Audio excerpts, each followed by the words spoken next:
నమస్తే, welcome to I dream. నేను మీ మాధురి. రెండు తెలుగు రాష్ట్రాలను భారీ వర్షాలు ముంచెత్తాయి. ఏకదాటిగా కురిసిన వర్షాలతో వాగులు వంకలు పొంగిపొర్లాయి. కుంభవృష్టి కురవడంతో జనజీవనం అతలాకుతలమైంది. తెలంగాణలోని అనేక పట్టణాలు, నగరాల్లోని లోతట్టు కాలనీలు జలమయమయ్యాయి. తెలంగాణలో వర్షాల వల్ల 15 మంది మరణించారు. ఉమ్మడి ఖమ్మం, వరంగల్, నల్గొండ జిల్లాల్లో భారీ నష్టం జరిగింది. ఖమ్మం జిల్లాలో మున్నేరు వాగు పోటెత్తి ఖమ్మం నగరాన్ని ముంచెత్తింది. అయితే 15 కాలనీల్లో ఇల్లు మునిగాయి. మహబూబాబాద్ జిల్లా జల దిగ్బంధంలో చిక్కుకుంది. జిల్లా కేంద్రం నీట మునిగింది.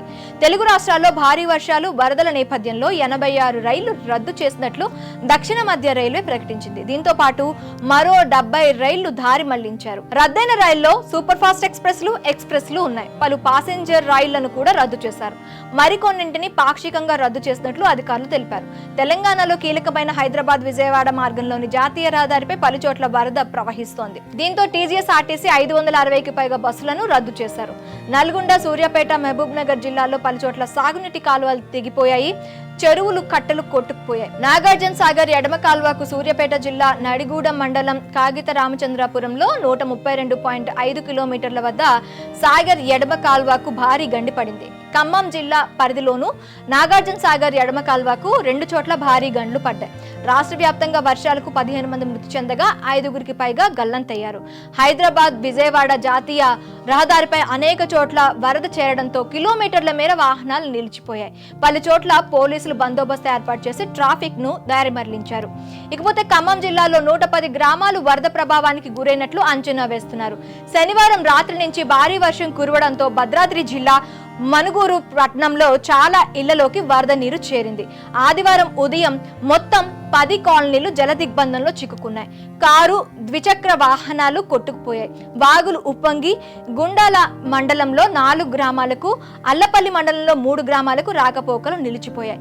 కొత్తగూడెం పట్టణంలో శ్రీనగర్, ప్రగతినగర్ ప్రాంతాల్లో ఇళ్లలోకి వరద చేరింది. సూర్యాపేట జిల్లా నల్లబండగూడెం వద్ద పాలేరు వాగు పోటెత్తింది. సమీపంలోని చెరువులు, కట్టలు తెగడంతో రాష్ట్ర సరిహద్దు అయిన కోదాడ మండలం నల్లబండగూడెం వద్ద హైదరాబాద్ విజయవాడ జాతీయ రహదారిపై భారీగా వరద ప్రవహించింది. దీంతో ఏపీ వైపు నుంచి వచ్చే వాహనాలను పోలీసులు నిలిపివేశారు.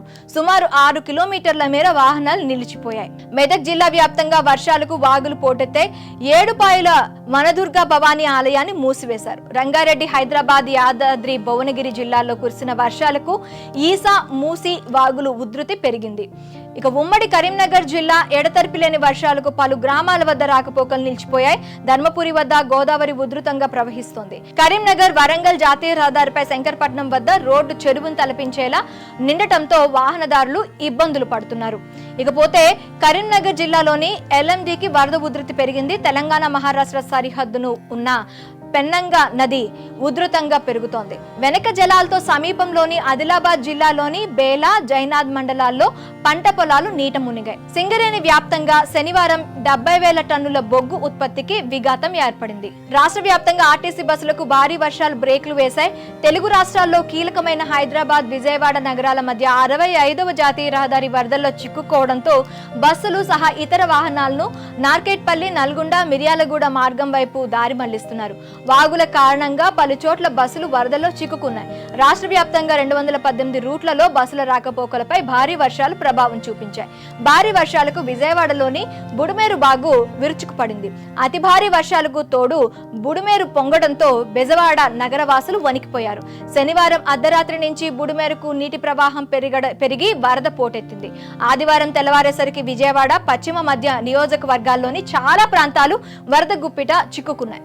2 రోజుల పాటు కురిసిన వర్షాలకు నగరం నీట మునిగింది. దాదాపు 3 లక్షల మంది ఆహారం, తాగునీరు లేక అల్లాడుతున్నారు. వారి ఇళ్లల్ని 6 అడుగుల మేర నీటిలో మునిగాయి. ముందస్తు భారీ వర్ష సమాచారం ఉన్న అధికార యంత్రాంగం సంచలేదు.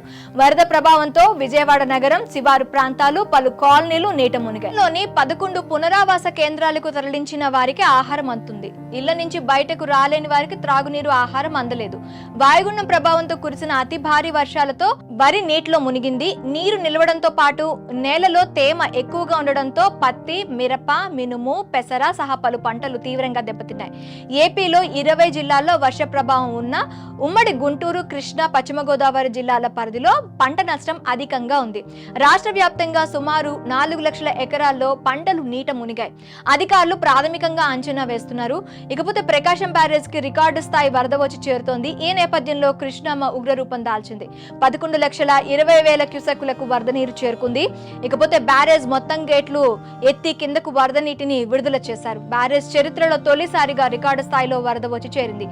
ఏపీలోని వర్ష ప్రభావిత ప్రాంతాల్లో ఎన్డీఆర్ఎఫ్ బృందాలు సహాయక చర్యల్లో పాల్గొంటున్నాయి. ఇక నేడు కూడా భారీ వర్షాలు కురుస్తాయని వాతావరణ శాఖ తెలిపింది. అంతేకాక నేడు అనగా సోమవారం నాడు తెలంగాణలోని 8 జిల్లాలకు ఐఎండీ అత్యంత భారీ వర్ష సూచన జారీ చేసింది. కామారెడ్డి, రాజన్న సిరిసిల్ల, సంగారెడ్డి, యాదాద్రి భువనగిరి, ఆదిలాబాద్, నిజామాబాద్, వికారాబాద్, మహబూబ్ నగర్ జిల్లాల్లో అత్యంత భారీ వర్షాలు హెచ్చరించింది. ఈ మేరకు ఆయా జిల్లాలకు రెడ్ అలర్ట్ జారీ చేసింది. మిగతా జిల్లాల్లోనూ భారీ వర్షాలు కురిసే అవకాశం ఉందని ప్రజలు అప్రమత్తంగా ఉండాలని సూచించారు. ఆంధ్రప్రదేశ్ ను కూడా వానలు వీడటం లేదు. మరో 24 గంటలు రాష్ట్ర వ్యాప్తంగా భారీ నుంచి అతి భారీ వర్షాలు కురిసే అవకాశం ఉందని అమరావతి వాతావరణ కేంద్రం తెలిపింది. పల్నాడు, ఎన్టీఆర్, గుంటూరు, ప్రకాశం జిల్లాలకు రెడ్ అలర్ట్ ప్రకటించింది.